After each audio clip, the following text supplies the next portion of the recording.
नमस्कार, आप सभी का स्वागत है यूथ अध्ययन के चैनल पे। एक बार फिर से मैं आप सभी के बीच एचपी पुलिस कांस्टेबल एग्जाम के लिए पार्ट 6 लेके आ चुका हूँ। पार्ट 6 का जो पहला क्वेश्चन है, ऋग्वेद में किस नदी का उल्लेख नहीं है। तो अगर मैं ऋग्वेद की बात करता हूँ तो ऋग्वेद में पेरियार नदी का उल्लेख नहीं है। अगर मैं ऋग्वेद की बात करता हूँ तो ऋग्वेद का जो नदी सूक्त है इसमें 21 नदियों का उल्लेख किया गया। कितने नदियों का? 21 नदियों का उल्लेख किया गया है। और सबसे ज़्यादा जिस नदी का उल्लेख किया गया है वो सिंधु नदी का जो उल्लेख है वो ऋग्वेद में सबसे ज़्यादा बार किया गया है। देखिए, क्वेश्चन ये भी आता है कि जो ऋग्वेदिक आर्य है, कि ऋग्वेदिक आर्य की जो सबसे पवित्र नदी थी वो कौन सी थी। तो ऋग्वेदिक आर्यों की सबसे पवित्र नदी थी सरस्वती। और सरस्वती को जो है वो आर्यों के द्वारा देवी माता और नदी दमा भी कहा गया है। तो ये क्वेश्चन भी आपको याद रखना है कि सरस्वती नदी ऋग्वेदिक आर्यों की सबसे पवित्र नदी थी और इसको देवी माता और नदी दमा भी कहा गया है। अगले क्वेश्चन की बात करता हूँ, उत्तर बिहार का प्राचीन नाम था। देखिए, क्वेश्चन बोल रहा है कि उत्तर बिहार का जो प्राचीन नाम था वो क्या था। उत्तर बिहार का जो प्राचीन नाम था वो था बज्जी। देखिए, उत्तर बिहार का जो पहले एंशियंट नेम था वो बज्जी हुआ करता था। और अगर मैं बज्जी की बात करता हूँ तो बज्जी एक महाजनपद भी था। बज्जी महाजनपद की जो राजधानी थी वो कहाँ पर थी? बहुत इंपॉर्टेंट क्वेश्चन है। तो बज्जी महाजनपद की राजधानी थी वैशाली। कहाँ पे थी दोस्तों? वैशाली। बज्जी महाजनपद की राजधानी वैशाली थी। उसी प्रकार एक महाजनपद और था अवंती महाजनपद। अवंती महाजनपद की राजधानी थी उज्जैनी। क्या नाम था? उज्जैनी। उसी प्रकार यहाँ पे वत्स महाजनपद की राजधानी थी कौशाम्बी। और एक सूरसेन महाजनपद की जो राजधानी थी वो थी मथुरा। अगले क्वेश्चन की बात करता हूँ, तीसरी बौद्ध परिषद कहाँ आयोजित हुई थी। देखिए, तीसरी जो बौद्ध संगीति है वो पाटलिपुत्र में आयोजित हुई थी, जो वर्तमान में पटना है। ये पाटलिपुत्र में हुई थी। किसके शासनकाल के समय? अशोक के शासनकाल के समय। अगर मैं बौद्ध संगीतियों की बात करता हूँ, बौद्ध धर्म की बात करता हूँ, तो 4 बौद्ध संगीति हुई थी। बौद्ध धर्म के प्रचार प्रसार करने के लिए बौद्ध संगीतियाँ हुई थी। टोटल 4 बौद्ध संगीतियाँ हुई थी। चारों की चारों बहुत ज़्यादा महत्वपूर्ण है। चारों की चारों परीक्षाओं में पूछ ली जाती है। पहली बौद्ध संगीति शक्तपर्णी गुफा में अजात शत्रु के कार्यकाल के समय हुई थी।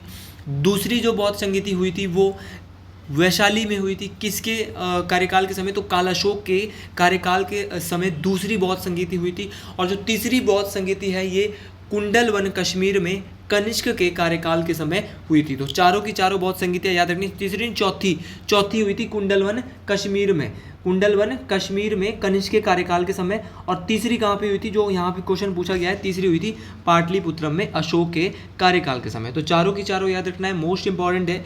अगले क्वेश्चन की बात करते हैं, पढ़ लेते हैं। शूद्रका वाज मृच कटिकम में। शूद्रक का जो मृच कटिकम है वो एक प्रकार का क्या है? ड्रामा है। ज़्यादा मैं आज से नहीं सीखेंगे, इतना याद रखना है कि शूद्रक के द्वारा मृच कटिकम जो लिखा गया है ये क्या है? एक प्रकार का ड्रामा। एचपी पुलिस का पेपर भी अब अच्छे लेवल का आने वाला है, तो आप पहले हिस्ट्री के, एचपी जीके के सभी क्वेश्चन को पैड कर लीजिएगा क्योंकि ये बहुत महत्वपूर्ण है। पाल वंश का संस्थापक था। देखिए, क्वेश्चन बोल रहा है कि जो पाल वंश है उसके संस्थापक का नाम क्या था। तो इनके संस्थापक थे गोपाल। पाल वंश के संस्थापक का नाम गोपाल था। क्वेश्चन ये भी आता है कि कौन से राजा ऐसे हैं पाल वंश के जिन्होंने विक्रमशिला, बहुत इंपॉर्टेंट है, विक्रमशिला विश्वविद्यालय की स्थापना की। तो विक्रमशिला विश्वविद्यालय की स्थापना किसके द्वारा भैया? धर्मपाल। क्या नाम है इनका? धर्मपाल के द्वारा विक्रमशिला विश्वविद्यालय की स्थापना की गई थी। और याद रखना, देवपाल भी एक पाल वंश के राजा होते थे जिन्होंने बौद्ध धर्म को संरक्षण दिया था। मोस्ट इंपॉर्टेंट है कि पाल वंश के ऐसे राजा जिन्होंने बौद्ध धर्म को संरक्षण दिया, तो इनका नाम था देवपाल। हर एक क्वेश्चन मोस्ट इंपॉर्टेंट है। उसी प्रकार क्वेश्चन ये भी आ जाता है कि राजेंद्र चोल ने, चोल वंश के शासक थे राजेंद्र चोल, जब उन्होंने आक्रमण किया था पाल वंश पे, तो उस समय पाल वंश के शासक कौन होते? तो इनका नाम था महिपाल प्रथम। अगले क्वेश्चन की बात करते हैं कि चोल वंश के राजा जिन्होंने सीलोन पर कब्जा किया। देखिए, सीलोन किसका पुराना नाम है? तो सीलोन जो है वो श्रीलंका का पुराना नाम है। तो चोल वंश के ऐसे राजा जिन्होंने सीलोन या श्रीलंका पे जो आक्रमण किया था या कब्जा किया था, तो पहले तो मैं बात करता हूँ, तो इन राजा का नाम है राजेंद्र प्रथम। राजेंद्र प्रथम के द्वारा सीलोन पे कब्जा किया गया था। क्वेश्चन ये भी आता है कि चोल साम्राज्य की स्थापना किसके द्वारा की गई। तो चोल साम्राज्य की जो स्थापना है वो विजयालय किसके द्वारा की गई थी? विजयालय के द्वारा चोल साम्राज्य की स्थापना की गई थी। और अगर मैं राजेंद्र प्रथम की बात करता हूँ, इनकी कार्यकाल की बात तो इन्होंने एक तो सीलोन पे विजय पाई थी और पांडे और चेरों पर भी आक्रमण किया था। तो चोल वंश के राजा जिन्होंने पांडे और चेरों पे भी आक्रमण किया था, तो इनका नाम था राजेंद्र प्रथम। और एक मंदिर है बृहदेश्वर मंदिर, बहुत इंपॉर्टेंट है। बृहदेश्वर मंदिर का जो निर्माण है वो चोल वंश के राजा राजा राज प्रथम, याद रखना क्या नाम है भैया, राजा राज प्रथम के द्वारा जो है वो बृहदेश्वर मंदिर का निर्माण भी किया गया था। अगली क्वेश्चन की बात करते हैं कि दिल्ली के खिलजी सुल्तान थे। देखिए खिलजी वंश की बात हो रही है। दिल्ली के जो खिलजी सुल्तान थे वो तुर्की थे। क्या थे भैया, तुर्की। याद रखना दिल्ली के खिलजी सुल्तान जो है वो तुर्की थे। और अगर मैं खिलजी वंश की बात करता हूँ, खिलजी वंश मोस्ट इंपॉर्टेंट है। खिलजी वंश की जो स्थापना है वो जलालुद्दीन फिरोज शाह खिलजी के द्वारा की गई। किसके द्वारा, जलालुद्दीन फिरोज शाह खिलजी के द्वारा खिलजी वंश की स्थापना की गई थी। और अलाउद्दीन खिलजी खिलजी वंश का एक शक्तिशाली शासक था जिसका बचपन का नाम था अली गुरशास्प। क्या नाम था, अलाउद्दीन खिलजी का बचपन का नाम अली गुरशास्प था। और याद रखना कि मलिक काफूर किसका समकालीन था, किसके समय होता था, किसके कार्यकाल के समय होता था, तो मलिक काफूर जो होता था ये होता था अलाउद्दीन खिलजी के समय। अगले क्वेश्चन की बात करते हैं। और मलिक काफूर को 1000 दिनारी के नाम से भी जाना जाता था। अगले क्वेश्चन की बात करते हैं। होयसला की राजधानी थी। देखिए होयसला की बात हो रही है। होयसला की जो राजधानी थी वो थी द्वार समुद्रम। देखिए होयसला एक टेम्पल भी है और होयसला की जो राजधानी थी वो थी द्वार समुद्रम। देखिए अगर मैं बात करता हूँ होयसला जो है वो की जो राजधानी होती थी होयसला की वो पहले बेलूर में होती थी, लेकिन बेलूर से जो है वो द्वार समुद्र ये जो है वो लाई गई थी। अब आते हैं हिमाचल प्रदेश के जीके के प्रश्नों में कि हमीरपुर जिले का क्षेत्रफल हिमाचल प्रदेश के कुल भौगोलिक क्षेत्रफल का कितने प्रतिशत है। बोल रहे हैं कि जो हमीरपुर जिला है उसका जो क्षेत्रफल है वो हिमाचल के टोटल जोग्राफिकल एरिया भौगोलिक क्षेत्रफल है उसका 2.01% है। ये क्वेश्चन बहुत इंपॉर्टेंट है कि हमीरपुर का क्षेत्रफल बहुत ही कम है भैया, कितना है 2.01% है। अगर मैं इसको स्क्वायर किलोमीटर में बोलूँ तो 1118 स्क्वायर किलोमीटर, कितना बोलेंगे 1118 वर्ग किलोमीटर जो है वो हमीरपुर का क्षेत्रफल है। और इसके अलावा परसेंटेज में अगर मैं बात करता हूँ बिलासपुर की, किसकी बात करता हूँ भैया, बिलासपुर, तो बिलासपुर का परसेंटेज में 2.10%, थोड़ा सा ज़्यादा है हमीरपुर से, 2.10% है किसका, बिलासपुर का। उसी प्रकार अपना जो है उन्ना का कितना है, तो उन्ना का है 2.77%। और अगर मैं बात करता हूँ अपने लाहौल स्पीति की, लाहौल स्पीति का सबसे ज़्यादा है, लाहौल स्पीति का सबसे ज़्यादा कितना है 24.86%, 24.86% टोटल जोग्राफिकल एरिया का। उसके बाद चंबा का कितना 11.71%। और उसके बाद आता है अपना किन्नौर का आता है 11.50%। तो हर राज्य का आपको याद रखना है, हर ज़िले का बहुत इंपॉर्टेंट है, हर जो डिस्ट्रिक्ट है उसका आपको याद रखना पड़ेगा परसेंटेज। तो ये था ज्योग्राफिकल एरिया। अब आगे बात करते हैं कि which district is non A part of new Himachal. देखिए एक नया हिमाचल था, एक पुराना हिमाचल था। तो यहाँ पे नया हिमाचल का जो भाग नहीं है तो बिलासपुर, क्योंकि बिलासपुर जो है वो ओल्ड हिमाचल का भाग है। तो देखिए लाहौल स्पीति, कुल्लू और कांगड़ा ये न्यू हिमाचल का भाग है। सबसे पहले बात करते हैं कि पुराने हिमाचल में क्या क्या आता है। तो पुराने हिमाचल में एक तो चंबा जिला आता है, सिरमौर आता है, मंडी आता है, शिमला आता है, किन्नौर आता है और बिलासपुर आता है। ये आता है पुराने हिमाचल में। अब न्यू हिमाचल में क्या क्या आता है, तो न्यू हिमाचल में आता है लाहौल स्पीति, कुल्लू, कांगड़ा और हमीरपुर और ऊना। ये किस में आता है, न्यू हिमाचल में। तो ये 5 ज़िले न्यू में आते हैं और 7 ज़िले जो मैंने पीछे बताए थे वो ओल्ड हिमाचल में आते हैं। और अक्सर ये क्वेश्चन 3 से 4 बार परीक्षाओं में पूछ लिया गया है, तो इंपॉर्टेंट क्वेश्चन है, इसलिए ध्यान से सुन के जाए, परीक्षा में काम आने वाला क्वेश्चन है। अगले क्वेश्चन की बात करते हैं। करेली झील या कराली झील हिमाचल प्रदेश के किस ज़िले में स्थित है। कराली झील की अगर बात करता हूँ तो कराली झील शिमला ज़िले में स्थित है। और कराली झील हिमाचल प्रदेश की सबसे बड़ी गंदे पानी की झील है। याद रखना हिमाचल प्रदेश की सबसे बड़ी गंदे पानी की झील जो है वो कराली झील है। इसके अलावा गढ़कुफर झील भी शिमला में स्थित है। तानू जुबल झील शिमला के नारकंडा में स्थित है, मोस्ट इंपॉर्टेंट है। और इसके अलावा चंद्रनाहन झील, ये चंद्रनाहन झील भी शिमला में है। और चंद्रनाहन झील से जो है वो एक नदी का उद्गम होता है जिसका नाम है पब्बर नदी। तो पब्बर नदी का जो उद्गम है वो चंद्रनाहन झील से होता है। अगर मैं कुछ बात करता हूँ मंडी के झीलों की, तो मंडी में भी कुछ झीलें हैं जैसे कि सुक्सर झील, कुमारवा झील, कुंतभ्योग झील, रिवाल्सर झील, पराशर झील और पंडो झील। तो ये कुछ झीलें थी जो हम बात करते हैं मंडी। अगले क्वेश्चन की बात करते हैं। ऊहल हिमाचल प्रदेश की किस नदी की सहायक नदी है। देखिए Uhl is a tributary of which river of Himachal Pradesh. तो ऊहल जो है वो सहायक किसकी भैया, ब्यास की। देखिए ऊहल सहायक है ब्यास की। और कौन कौन सी रिवर है जो ब्यास की सहायक है? तो जीवनी नदी ब्यास की सहायक है, वेन नदी जो है वो ब्यास की सहायक है, हंसा नदी ब्यास की सहायक है, तीर्थन नदी व्यास रिवर की सहायक है, हारला सहायक है, बनेड़ सहायक है, विनवा नदी सहायक नदी है, न्यूगल रिवर सहायक नदी है ब्यास की। जो अपनी गज नदी है, गज हो गया, चक्की हो गया, पार्वती हो गया और मलाना हो गया, ये सारी की सारी रिवर जो है वो सहायक है किसकी? ब्यास रिवर की सहायक नदी है। अगर मैं ब्यास की ही बात करता हूँ स्पेसिफिक रूप से, तो ब्यास नदी का जो वैदिक नाम है, ब्यास नदी का जो वैदिक नाम है वो क्या है? तो ब्यास नदी का वैदिक नाम है अर्जकिया। अगर अक्सर कभी कभार संस्कृत नाम भी पूछ लिया जाता है तो याद रखना संस्कृत नाम है विपाशा। याद रखना क्या नाम है? विपाशा। एक ट्रिक का आपको याद रखना है कि अर्ज किया ब्यास की विपाशा ने। क्या ट्रिक है? कि अर्ज किया ब्यास की विपाशा ने।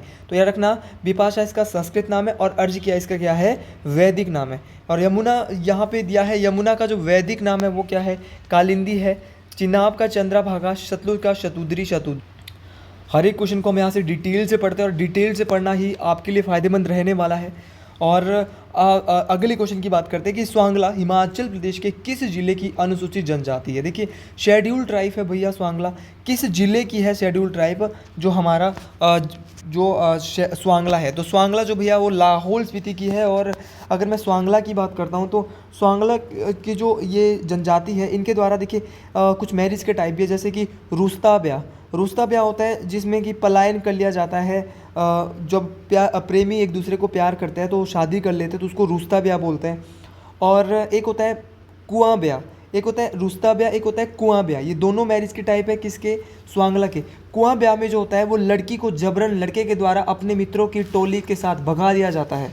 और एक होता है माजमी ब्याह। माजमी ब्याह होता है कि जब लड़के के पास पैसे नहीं होते तो वो अपनी बहन को भेजता है। देखिए इस स्वांगला जनजाति की दो भाषाएं ये बोलते हैं, एक है मंचद, दूसरी है चिनाली।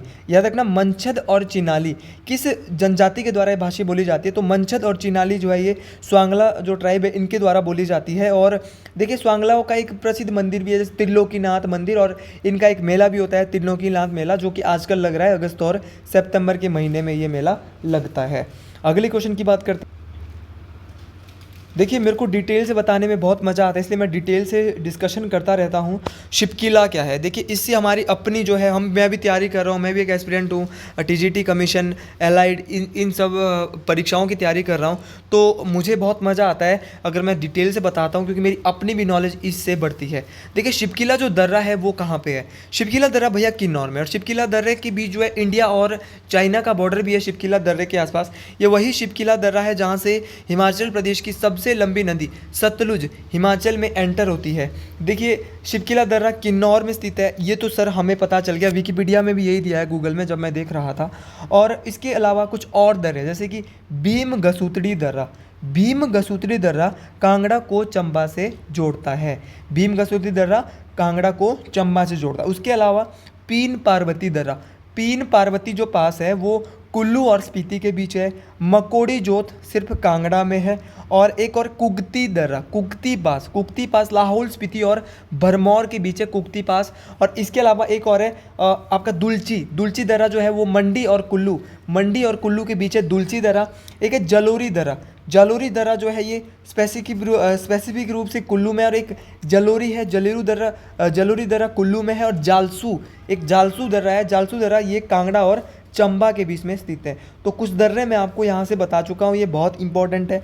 अगले क्वेश्चन की बात करते हैं। 158 नंबर का ये क्वेश्चन है, हिमाचल प्रदेश के निम्नलिखित में से किस जिले में कुनिहार घाटी स्थित है? देखिए कुनिहार घाटी कहाँ पे है? तो कुनिहार घाटी सोलन में है। सोलन में और कौन कौन सी घाटी है? तो सोलन में दून घाटी है, सोलन में सपरून घाटी है, सोलन में अश्विनी घाटी है। तो सोलन में और भी बहुत सारी ये घाटियाँ मैंने आपको बता दी।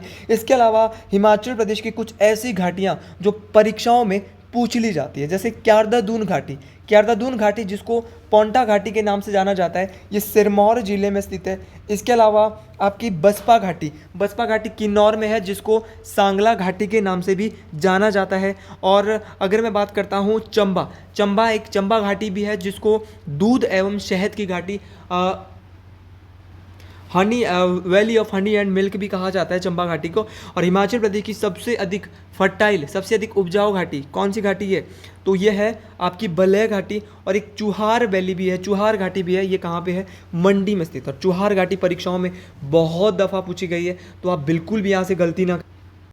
और अगर आप ऑनलाइन हमारे साथ जुड़ना चाहते हैं तो आप जो है हमारे ऐप प्ले स्टोर में हमारा ऐप है यूथ अध्ययन करके हमारा ऐप है, उसको डाउनलोड कर सकते हैं और वहाँ पे हमारे कोर्सेज़ को देख सकते हैं। अगले क्वेश्चन की बात करते हैं। अगले क्वेश्चन की बात करता हूँ कि किस पर्वत श्रृंखला में खजियार झील अवस्थित है। देखिए इस बार ये नहीं पूछा था कि खजियार झील कहाँ पे है, क्वेश्चन ये पूछ लिया कि खजियार झील किस पर्वत श्रृंखला में भैया अवस्थित है। तो खजियार जो झील है वो कहाँ पर है? तो खजियार जो झील है वो धौलाधार पर्वत श्रृंखला पे अवस्थित है। देखिए खजियार को जो है ये चंबा के डलहौजी में पड़ता है खजियार, और इसको मिनी स्विट्जरलैंड भी कहा जाता है चंबा में। इसके अलावा और कौन कौन सी झीलों की मैं बात कर लेता हूँ, तो लामा डल झील चंबा में है, आपकी घड़ासरू झील चंबा में है, आपकी मणिमेश झील चंबा में है, आपकी चमेरा झील चंबा में है, आपकी महाकाली झील जो है वो चंबा में है। तो ये सारी की सारी झीलें चंबा में है। इसके अलावा मंडी की झीलें हमने देख ली है, कुल्लू में सरयोलसल झील है, मन्नतलाई झील है, मंतलाई झील है, दशहर झील है। तो ये सारी की सारी झीलें कुल्लू में है।